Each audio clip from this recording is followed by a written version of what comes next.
class 11.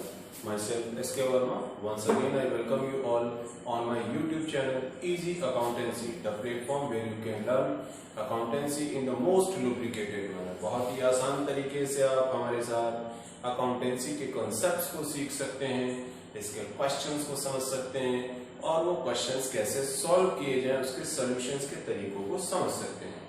चलिए, हमारा जो टॉपिक चल रहा है अभी दैट इज अकाउंटिंग प्रोसीजर, और देखते हैं आज हमने कौन सा टॉपिक लिया है। हमने लिया rules of debit and credit. देखिए, ये बहुत ही इंपॉर्टेंट टॉपिक है। आप पूरी अकाउंटेंसी पढ़ लेंगे, आपको तब तक कहीं भी कुछ भी अच्छे से समझ में नहीं आएगा जब तक आपको इसके जो रूल्स हैं, यानी किसी भी हेड को अगर हम डेबिट करते हैं या किसी भी हेड को आइटम को अगर हम क्रेडिट करते हैं तो उसके पीछे रीजंस क्या होते हैं, लॉजिक्स क्या होते हैं, किस तरीके से किस अप्रोच के साथ हम उसको डेबिट या क्रेडिट करते हैं। ठीक है, तो चलिए देखते हैं इसमें हम आज क्या करने वाले हैं। तो under double entry system of accounting, यानी हम लोग क्या फॉलो कर रहे हैं, हम लोग फॉलो कर रहे हैं डबल एंट्री सिस्टम। तो double entry system of accounting, each transaction has two aspects. कोई भी ट्रांजेक्शन होगा उसके हमेशा दो एस्पेक्ट आपको मिलेंगे डबल एंट्री सिस्टम के अंदर। ठीक है, तो जो दो एस्पेक्ट होते हैं, एक एस्पेक्ट है आपके पास डेबिट एस्पेक्ट। तो डेबिट एस्पेक्ट को हम क्या कहेंगे, रिसीविंग और इनकम एस्पेक्ट। रिसीविंग और income aspect, that is debit aspect of double entry system. ठीक, सेकेंड एस्पेक्ट हमारे पास आ जाता है दैट इज क्रेडिट। तो क्रेडिट एस्पेक्ट का क्या मीनिंग होता है, दैट इज गिविंग और आउटगोइंग एस्पेक्ट। गिविंग और आउटगोइंग एस्पेक्ट, यानी कि ट्रांजैक्शन में क्रेडिट क्या डिनोट करता है, गिविंग और outgoing aspect of the transaction. These debit and credit form basis of double entry system. Double entry system जो फॉलो किया जाता है, जो प्रिवेल कर रहा है, उसका बेसिस कहां से निकल के आता है, दैट इज डेबिट और क्रेडिट। ओके, डेबिट और क्रेडिट से ही उसका बेसिस निकल के आता है। फिर कहता है कि rules for these debit and credit in each of the business transaction are based on two approaches. यहां पर अगर आप किसी भी बिजनेस ट्रांजेक्शन में डेबिट या क्रेडिट आप कर रहे होते हैं तो यहाँ पर आपको दो अप्रोच फॉलो करने पड़ते हैं। एक है आपका इंग्लिश अप्रोच और दूसरा है आपका अमेरिकन अप्रोच, जिसे आप ट्रेडिशनल अप्रोच और मॉडर्न अप्रोच भी कहते हैं। ठीक है, traditional approach known as English approach, modern approach known as American approach. ठीक है, इसके बारे में हम लोग आगे भी सीखेंगे। अभी देखते हैं, these rules regarding debit and credit of any account are known as rules for debit and credit. यानी कि डेबिट और क्रेडिट से रिलेटेड जो भी रूल्स होते हैं, यानी किसी हेड को डेबिट करना है या क्रेडिट करना है, इन्हीं को बेसिकली शॉर्ट में हम लोग जो बहुत पॉपुलर वे में समझते हैं known as rules of debit and credit. Okay, it can be decided when to write debit, यानी ये रूल्स में हम लोग क्या सीखते हैं, when to write debit, when to write debit side of an account and when to write on credit side of an account। यानी किसी भी अकाउंट के डेबिट साइड में कब लिखना है, इसका रूल, और किसी भी अकाउंट के क्रेडिट साइड में कब लिखना है, रिकॉर्ड करना है, this rule. Okay, then which account should be debited and which account should be credited। ठीक, तो ये जो कॉन्सेप्ट हमारा आता है, ये दो अप्रोचेज में हमें आगे भी पता चलेगा, इसके बारे में हम लोग आगे इसको कंटिन्यू करेंगे। तो चलिए अभी हम इसको रब करते हैं। तो हमारा टॉपिक ऑलरेडी चल रहा है, देखिए कि दैट इज अकाउंटिंग प्रोसीजर, और हम इस बार इसको थोड़ा सा और इलैबोरेट करेंगे, हम इसको समझेंगे कि ट्रेडिशनल अप्रोच जो है वो अकाउंटिंग प्रोसीजर का ट्रेडिशनल अप्रोच क्या होता है, जिसे हम लोग इंग्लिश अप्रोच भी कहते हैं। तो इस अप्रोच के बारे में देखेंगे हमने अकाउंट को टू पार्ट्स में डिवाइड करना होता है इसके नेचर के according. One is personal and another is impersonal, one is personal and another is impersonal. तो पर्सनल अकाउंट में अगर आप देखिए, पर्सनल में आपको नेचुरल पर्सनल मिलेगा, आर्टिफिशियल पर्सनल मिलेगा और रिप्रेजेंटेटिव पर्सनल मिलेगा। तो पर्सनल अकाउंट बेसिकली बिलोंग कर रहा है किसी पर्सन को, पर्सनल अकाउंट बेसिकली बिलोंग कर रहा है पर्सन को। अब ये पर्सन जो है वो नेचुरल पर्सन भी हो सकता है और आर्टिफिशियल पर्सन भी हो सकता है। तो नेचुरल पर्सन की अगर हम बात करें, जैसे वी ऑल ह्यूमन बीइंग्स, इनके नाम पर अगर कोई अकाउंट बनता है तो उस अकाउंट को हम लोग क्या कहेंगे, नेचुरल पर्सनल अकाउंट। जैसे Ram, Mohan, Sita, Geeta, Meeta, these are the example of personal account. ठीक है। Then second part of personal is artificial personal. One is natural personal and another is artificial personal. तो आर्टिफिशियल पर्सनल में अगर हम देखें तो क्या आ जाता है, देखिए जैसे कोई भी इंस्टीट्यूशन है, कोई भी ऑर्गेनाइजेशन है, these are also denoted as person but artificial, man made person। ठीक है। तो इनके नाम पर अगर कोई अकाउंट खोला जाएगा तो उस अकाउंट को किस कैटेगरी में रखा जाएगा, आर्टिफिशियल पर्सनल अकाउंट में रखा जाएगा। जैसे पंजाब बैंक, ओके, इसी तरीके से रिलायंस इंडिया, ठीक, इसी तरीके से टाटा। तो ये सब ऑर्गेनाइजेशन के नाम है और इनको पर्सन के तरीके ट्रीट किया जाता है, लेकिन इन्हें आर्टिफिशियल पर्सन बोला जाता है। तो अगर इनके नाम पर कोई अकाउंट खोला जाता है तो इस अकाउंट को हम लोग आर्टिफिशियल पर्सनल अकाउंट कैटेगराइज करते हैं अकाउंटेंसी में, अकाउंटिंग प्रोसीजर में। और इसके बाद अब हमारे पास आ जाता है रिप्रेजेंटेटिव पर्सनल अकाउंट। तो रिप्रेजेंटेटिव पर्सनल अकाउंट एक्चुअली ये निकलता कहां से, ये निकलता है नॉमिनल अकाउंट से। ठीक है। रिप्रेजेंटेटिव पर्सनल अकाउंट कहां से निकलता है, नॉमिनल अकाउंट से निकलता है।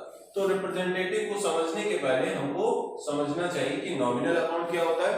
तो नॉमिनल को समझने के पहले हम आ जाते हैं ये इम्पर्सनल अकाउंट के काइंड्स हैं। ठीक है। तो इम्पर्सनल अकाउंट में हमारे पास दो कैटेगरीज यहां पर हमको दी गई हैं। तो एक है हमारे पास रियल इम्पर्सनल में आता है, दूसरा है नॉमिनल। इसके बारे में भी हम पहले इन दोनों को समझ लेंगे थोड़ा सा, इसके बाद हम इधर पर आएंगे। ठीक है। रिप्रेजेंटेटिव पर्सनल पर इसके बाद आएंगे। तो चलिए देखते हैं कि इम्पर्सनल अकाउंट में हमारे पास दो कैटेगरीज हमें दी गई हैं, जिसमें से एक हो जाता है रियल अकाउंट। रियल अकाउंट क्या होता है, real account that you can see, you can touch, ठीक, विजिबल, और आपको ये इनविजिबल काइंड में भी एग्जिस्ट होता हुआ दिखाई देगा। ठीक है।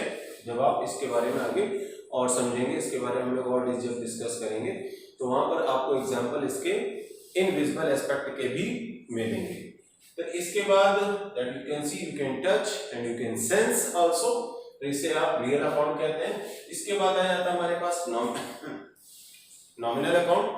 तो नॉमिनल अकाउंट हमारे पास क्या आता है, नॉमिनल अकाउंट में बिजनेस के सारे एक्सपेंसेस, लॉसेस के नाम पर अगर कोई अकाउंट बन रहा है, ठीक, या इनकम और गेन के नाम पर कोई अकाउंट बन रहा है, तो इस तरह के अकाउंट को हम नॉमिनल अकाउंट में रखते हैं। ठीक। तो अगर किसी भी नॉमिनल अकाउंट के साथ कोई सफिक्स या प्रेफिक्स लग जाता है, जैसे एग्जांपल हम नॉमिनल अकाउंट में ले लें वेजेस, ठीक है, सैलरी, सेल्स, तो ये सब क्या हो गए, ये या तो इनकम को डिनोट कर रहा है बिजनेस के लिए, या एक्सपेंस को डिनोट कर रहा है, या लॉस को डिनोट कर रहा है बिजनेस के लिए। ठीक है। और रियल में सपोज दैट, रियल का अगर हम एग्जांपल ले लें तो रियल का एग्जांपल जैसे कैश है, बिल्डिंग है, मशीनरी है, फर्नीचर है। ठीक। और नॉमिनल में जैसे हमने लिया वेजेस ले लिया, सैलरी ले लिया, इलेक्ट्रिसिटी एक्सपेंसेस ले लिया, परचेज, तो ये हमारे नॉमिनल है, या तो एक्सपेंस होगा, या कोई लॉस होगा, या कोई गेन होगा, और या तो फिर कोई इनकम होगा। ठीक है। तो अब अगर इनके साथ सफिक्स या प्रीफिक्स क्या लग जाता है तो ये क्या बन जाएगा, रिप्रेजेंटेटिव पर्सनल बन जाएगा। जैसे अगर हम यहां पर एग्जांपल ले लिया क्या, वेजेस। ठीक है। अब अगर हम इस वेजेस के साथ क्या लगा दें, या तो हम लगा दें इसके साथ प्रीपेड, तो ये क्या हो जाएगा, सफिक्स, वेजेस के साथ अगर हमने क्या प्रीपेड लगा सफिक्स लगा दिया, सॉरी प्रीफिक्स लगा दिया, हमने लगा दिया प्रीपेड वेजेस। क्या लगा दिया हमने? Prepaid wages. तो अब ये नॉमिनल नहीं रह जाएगा। अगर हम इसको लिख देते हैं प्रीपेड वेजेस तो ये हो जाएगा क्या? ये हमारा हो जाएगा रिप्रेजेंटेटिव पर्सनल। ठीक है। अब यहां पर अगर हमने क्या कर देते हैं, हम प्रीपेड की जगह इसमें यहां पर हम लगा देते हैं वेजेस आउटस्टैंडिंग। ठीक है, आउटस्टैंडिंग, वेजेस आउटस्टैंडिंग। अब अगर हमने इसको बाद में यूज किया तो यानी क्या हो गया? ये सफिक्स हो गया। ठीक है, तो अगर हमने यहां पर कर दिया वेजेस आउटस्टैंडिंग तो ये भी हमारे लिए रिप्रेजेंटेटिव पर्सनल का ही काम करेगा। ठीक है, तो ये वेजेस बेसिकली अगर हम केवल वेजेस देते हैं तो this is what? Nominal account. लेकिन अगर हमने इसको कर दिया वेजेस आउटस्टैंडिंग या प्रीपेड वेजेस तो ये हमारा क्या बन जाएगा? ये बन जाएगा हमारा रिप्रेजेंटेटिव पर्सनल अकाउंट। ठीक, इसी तरीके से अगर हमने ले लिया इंटरेस्ट, तो इंटरेस्ट रिसीव्ड, सपोज एग्जांपल अगर हम ले रहे हैं तो ये हमारे लिए क्या है? बिजनेस के पॉइंट ऑफ व्यू से देखें तो बिजनेस के पॉइंट ऑफ व्यू से ये है इनकम। लेकिन अगर हमने इसमें क्या कर दिया? Accrued interest. अक्रूड का मतलब क्या हो गया? Earned but not received. ठीक, तो अब इसके साथ हमने क्या लगा दिया? या तो हम इसमें क्या कर रहे हैं? इसको सफिक्स की तरीके यूज कर रहे हैं या प्रीफिक्स की तरीके यूज कर रहे हैं। दोनों ही केसेस में ये रिप्रेजेंटेटिव पर्सनल अकाउंट ही बनेगा। ठीक है, तो अगर हमने यहां पर लगा दिया accrued interest on investment, accrued interest on investment. ठीक है, तो ये अब हमारा जो सिंपली पहले जो इंटरेस्ट था वो क्या कैटेगराइज कर रहे थे हम इसको हम कैटेगराइज कर रहे थे नॉमिनल, लेकिन अब ये क्या बन गया? ये बन जाएगा रिप्रेजेंटेटिव पर्सनल।